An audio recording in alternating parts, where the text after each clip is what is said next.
You didn't know where you were going. You were going to a mystery lake.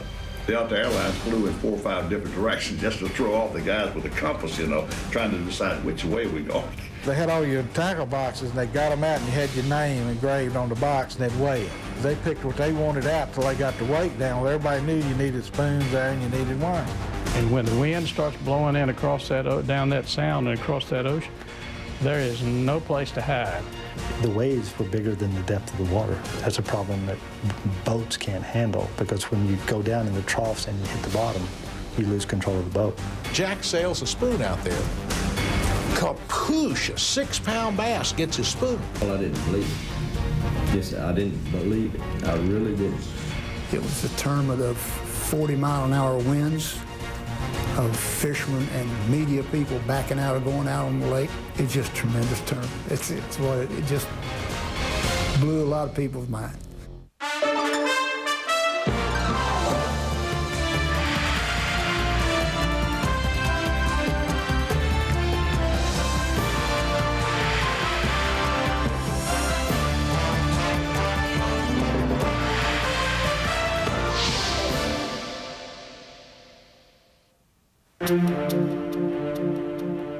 By 1975, the Bassmaster Classic was in its 5th year, including the concept of keeping the tournament location a mystery.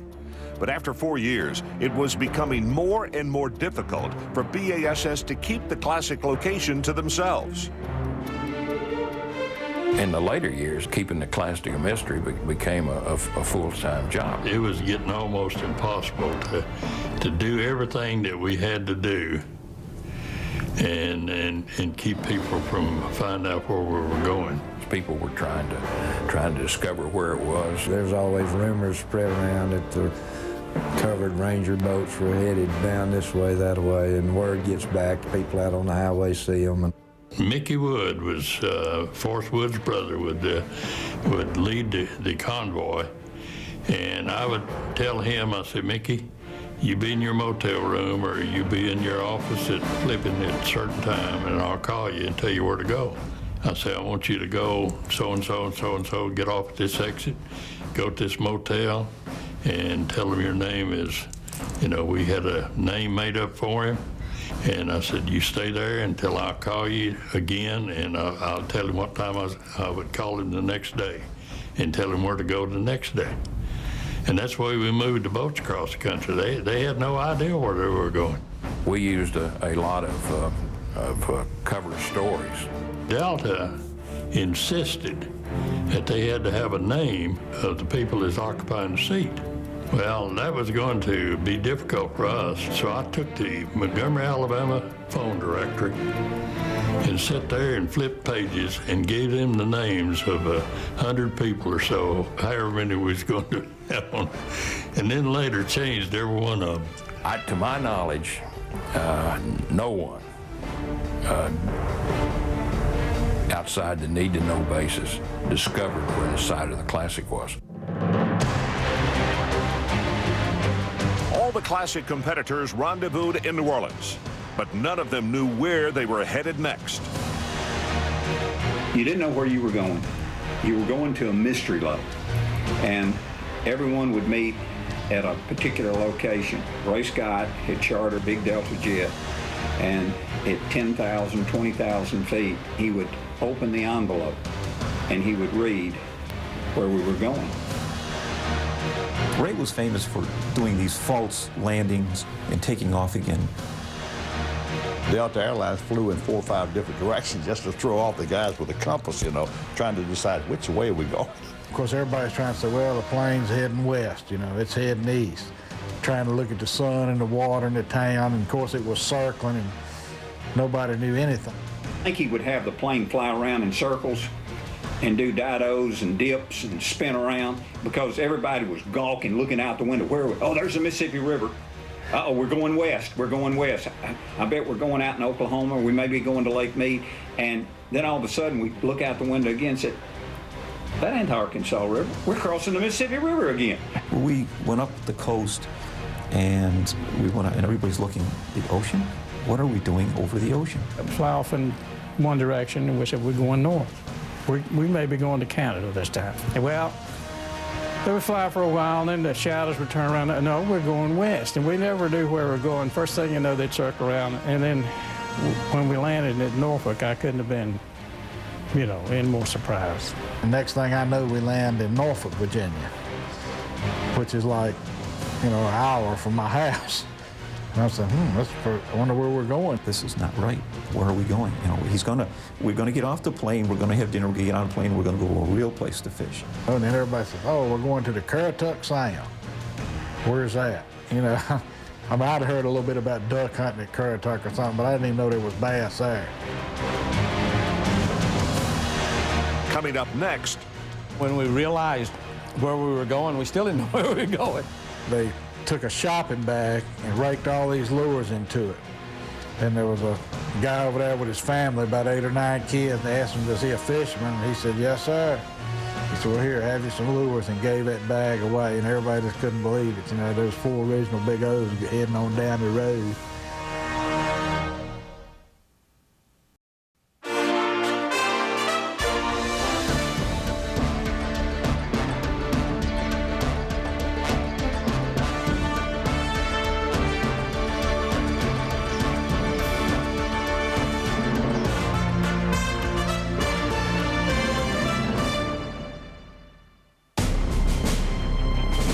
'75 is probably the #1 classic in my memory. We flew over a great big body of water, and the pilot again flew us around, said, I want you to look where you're going to fish. Well, on one side was a big body of water, and on the other side was a tremendous amount of water. It was the Atlantic Ocean. When everybody gets on an airplane, and you get up and you got a chartered airplane where the pilot's in cahoots with Ray and all of the guys, you see. And so we're making all these turn banks and everybody's plotting and figuring, and then they hand out tide charts. And I'm thinking, what is this? You know, I'm thinking, this looks like the Vermilion Bay where I grew up in fishing speckled trout. I said, man, this is, you know, you can catch bass in this stuff, and finally realized what part of the world we were going to. I said, man, I've never seen down this on the Gulf Coast. Well, it wasn't. It was on the Atlantic coast.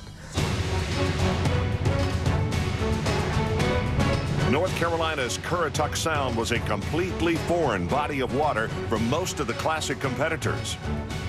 When they said Currituck Sound and I got through explaining it, I still was clueless. When we realized where we were going, we still didn't know where we were going. Never had heard of it. Not in my wildest dreams did I ever thought about going to brackish water. You'd think you'd go catch speckled trout there.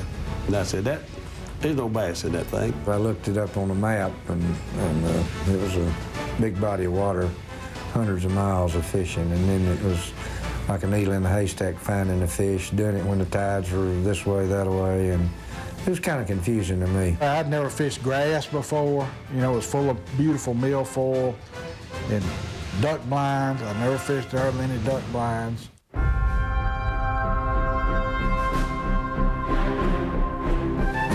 The whole deal, getting prepared for this, is really the most fun. You could only carry so much tackle, like 10 pounds of tackle. 10 pounds of most tackle, if you know where you're going, is plenty of tackle. When you don't know where you're going, that's a problem. And you were accustomed to going to a tournament with 350 pounds of tackle. You know, 6 or 8 big tackle boxes, and you had slip sinkers, you had worms, you had crankbaits, you had spinnerbaits, you had just a multitude of things. Then that was part of the hype, is what lures and what do you prepare for?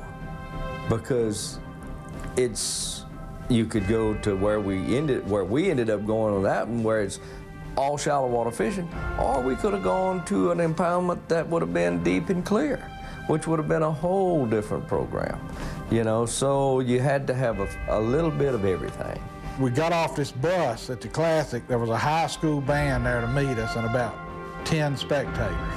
Well, then they got all your tackle boxes and they got them out, and you had your name engraved on the box, and they'd weigh it. Well, they got to Roger Moore and they weighed his, and his was over, so they took his worms and his spoons. They picked what they wanted out till they got the weight down. Well, everybody knew you needed spoons there and you needed worms.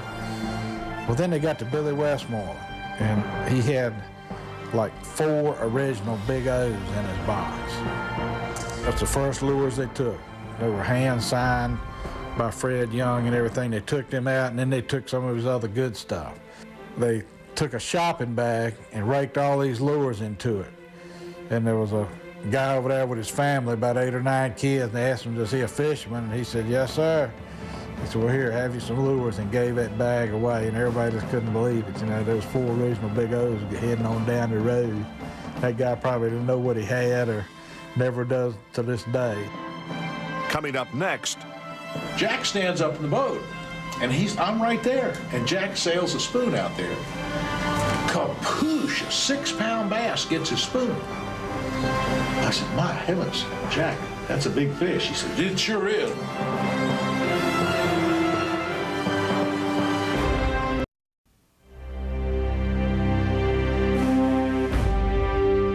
I had fished Currituck a couple of times with my grandfather, so he finally took us down there. But make a long story short, I knew a little bit about how it laid out, but and a little bit about where to start, you know, looking for fish. Paul knew the area up there. He'd fished it as a kid. When we got there, we knew Paul was going to be one of the people to win. He was a favorite now up there at the Currituck Sound because he was from North Carolina, and he'd fished it before. He'd fished it a number of times. He knew where to go, where the rest of us mortals that were out there slogging around a place we'd never seen before or never heard about. He was installed as the favorite, and he didn't disappoint. He took the lead the first day. He was sailing along. Just the fact that he'd been here at all made him a heavy favorite. There were plenty of worried looks as his 25-pound, 11 ounces of pure bass hit the scales. Good first day, and was lucky enough to be leading the tournament, but the wind really got up that second day. He thought that he'd win it. He had that confidence. Had a good string the first day, storm got in the second day. Currituck Sound is completely open area. It's right behind, there's only a little little small area of land between there and the ocean. And when the wind starts blowing in across that, down that sound and across that ocean, there is no place to hide. They say 40, but I believe there were gusts to 70. It was gale force winds. The second day, boy, we were hit, talking about a place that would scare you, even more so than 1,000 Islands. We were hit by a major storm. And the problem there was that the waves were bigger than the depth of the water. And I mean, that presents that's a problem that boats can't handle, because when you go down in the troughs and you hit the bottom, you lose control of the boat. It was a rough tournament, or a rough classic. I heard that it blew a 32-foot mobile home over on the bridge crossing Currituck Sound. It was the tournament of 40-mile-an-hour winds, of fishermen and media people backing out of going out on the lake. Oh, it was terrible. I didn't get to go to, but one of the places I wanted to fish today.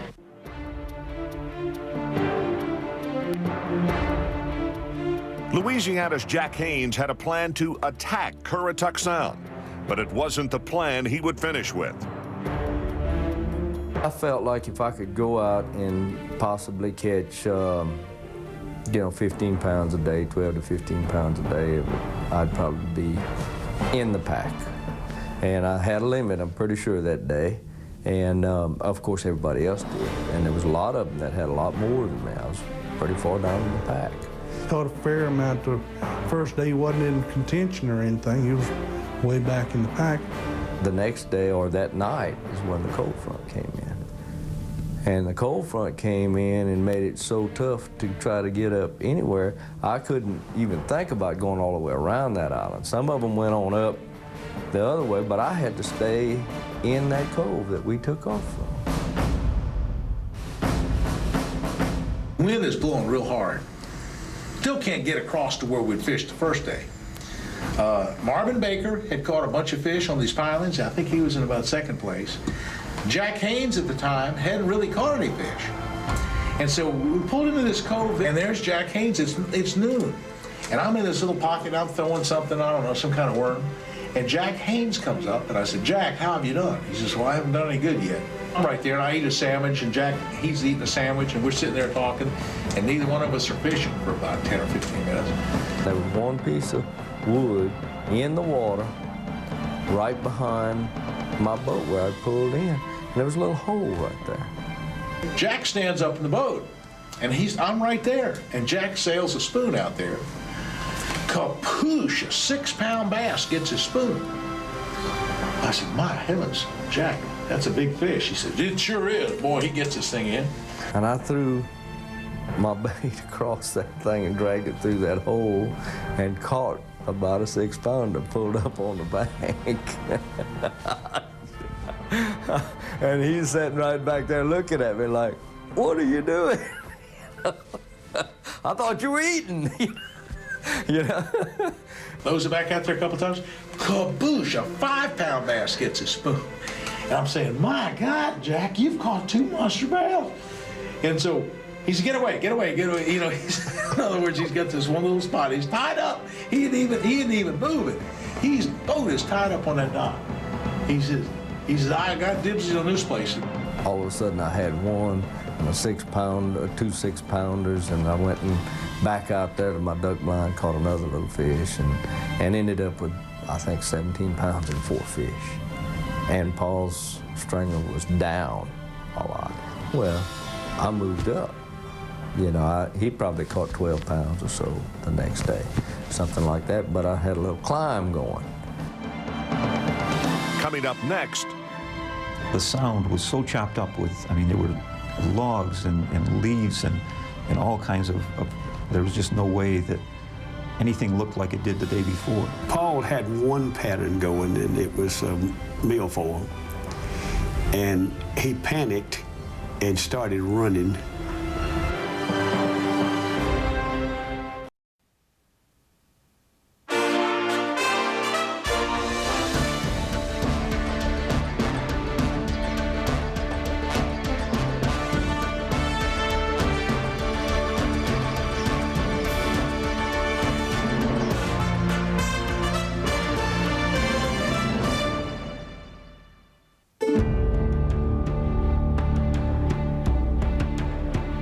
Heading into the final day of the 1975 Bassmaster Classic, North Carolina's Paul Chamblee had a 6-pound lead over Jack Haynes.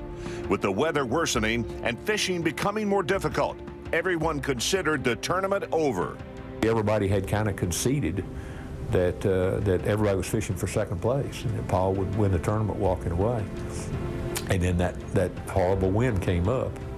The sound was so chopped up with, I mean, there were logs and leaves and all kinds of, there was just no way that anything looked like it did the day before. Well, I knew enough about Currituck. I realized my places were drying out quick. And with the wind and the direction it was coming from out of the northeast, blowing straight down the sound, just almost impossible to get back to any place. He couldn't get to his fish. That's all it was. It was over. And he knew it. That's the bad part. Paul had one pattern going, and it was milfoil. And he panicked and started running, trying to find some milfoil out of the wind, and there wasn't such thing. He was hoping that the other guys had trouble too. I don't think anybody expected Jack Haynes to come in with enough fish to overcome that lead. You know, everybody said, oh, you're leading it. I said, well, you know, Marvin Baker was in the lead before you came in, and he had a big stringer, and how much you got? And I said, oh, I don't know. You know, said, you got 10 pounds? I said, oh, yeah, I got that, you know. And I said, well, you know, you take the lead with 10. And I said, well, all right. Then came Jack Haynes. He just had 6 fish, but you could tell from the looks of him, he was going to take the lead. The only question was, how much? The scale settled on 12 pounds, 6 ounces, adding 6 bonus ounces for live fish. He had a 5.5-pound lead over Baker and almost 7 pounds over Chamblee. The little feller had surprised us all. But Everybody wondered if it would be enough. Well, where's Paul? Well, he hadn't in yet. He's in the last flight. And as Paul was driving up, somebody had gotten a word that Paul didn't have any. Well, I didn't believe it. Yes, I didn't believe it. I really didn't. I know everybody was expecting Paul to come in with a bunch of fish. I know you could look at his face and tell that he was not happy. It wasn't fun going to that last weigh-in. It wouldn't take much to give him the tournament. Even one good lunker could do it. But nobody knew how well he had done.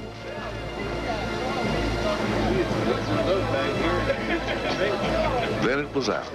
Paul didn't catch a single fish all day. I would love to have won the tournament, sure, but didn't deserve to win the tournament. You know, that last day, if you can't catch a fish, there's got to be somewhere you can go catch a fish, but it was not many places when that water moves out of there. Jack Haynes had won the first tournament of his life. There wasn't a happier fella in North Carolina. No siree. For 3 days' work, he earned $15,000. Not bad for a 25-year-old crop duster pilot in his first year as a professional fisherman. Jack was kind of a country boy from Rain, Louisiana. He was a crop duster and hadn't been tournament fishing very long when he won the Classic, I don't think. More than a year or so, if I remember correctly. Have you ever been any higher than this? I've been up about 15,000 in this. Well, the other day we were up 38,000 or whatever it was, and I'm just about a cloud above that right now, I guarantee you. Let's have a nice hand for Jack Haynes of Louisiana, the new champion, 1975 Bassmasters Classic. All my friends couldn't have been more supportive, and I really appreciated it.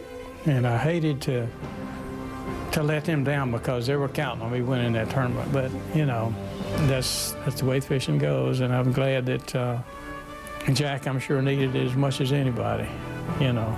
He and his wife were just getting started, and I think it did a lot for them. It was a highlight, you know, of my life at that time. For some reason, it gave me some credentials for being an expert at fishing, and really it took me a long time to learn fishing after winning the Classic, you know, to really learn fishing. You know, I mean, I guess, like I said, it was a deal that God set up for me to be involved with a bunch of guys to bring me where I am now, but it was a process, and I learned a lot more about fishing after I won the Classic than I did before I won the Classic. You know, now, having the title, Classic champion, would seem that I knew what I needed to know at the time, and the fact of the matter is, it was kind of a license to learn for me.